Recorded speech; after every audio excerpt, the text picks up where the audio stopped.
Shalom, selamat malam. Bersama saya Yosia Arifin. Renungan pada malam hari ini dari Pendeta Dr. Erastus Sabdono yang berjudul Tidak Menaruh Curiga.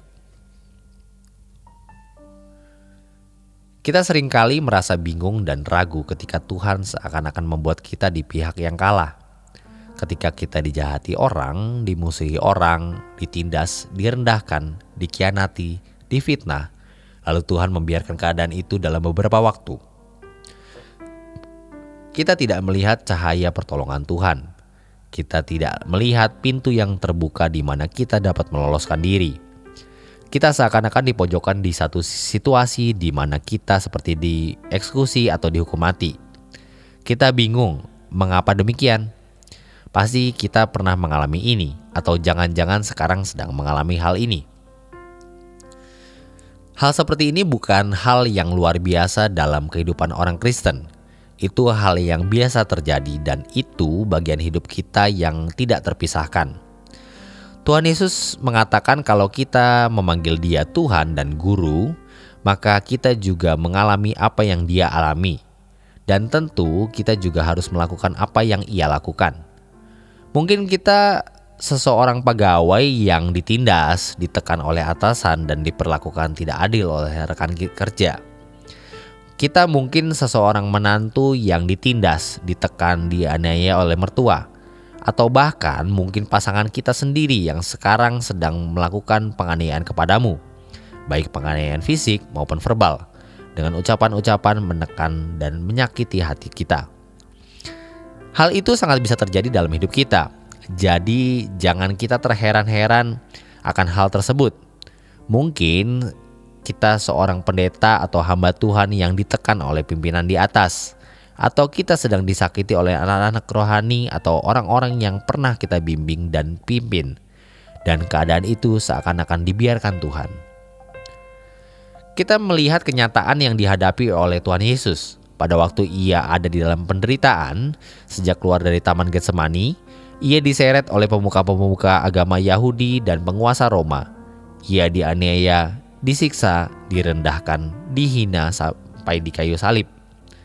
Ketika disalib, Tuhan Yesus mengucapkan kalimat yang menunjukkan bahwa benar-benar Ia merasa ditinggalkan.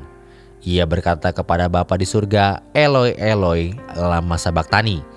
Allahku, Allahku, mengapa engkau meninggalkan aku?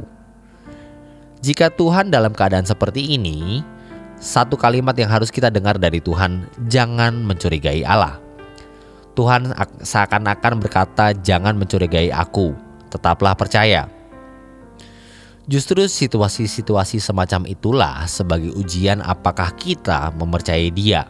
Sebab kalau keadaan serba enak, menyenangkan, tidak ada situasi-situasi seperti itu, iman kita tidak teruji. Iman kita tidak menjadi berkualitas. Tetapi ketika kita di dalam situasi yang terpuruk, tertindas dan seakan-akan Tuhan tidak di pihak kita, kita tetap mempercayai Allah, kita tidak menaruh curiga kepada Allah, disitulah iman kita murni. Kepercayaan kita kepada Tuhan itu tulus dan itu sikap memuja Allah, memuja yang berkualitas, mengasihi yang berkualitas. Dan kalau kita tetap hidup dalam kesucian, dalam kekudusan, dan dalam ketaatan, itu ketaatan yang unconditional, ketaatan yang tidak bersyarat. Orang-orang Kristen seperti ini atau orang-orang percaya seperti ini adalah orang-orang percaya yang benar-benar pantas menjadi kekasih Tuhan. Bersyukur kalau kita dibawa dalam situasi seperti ini.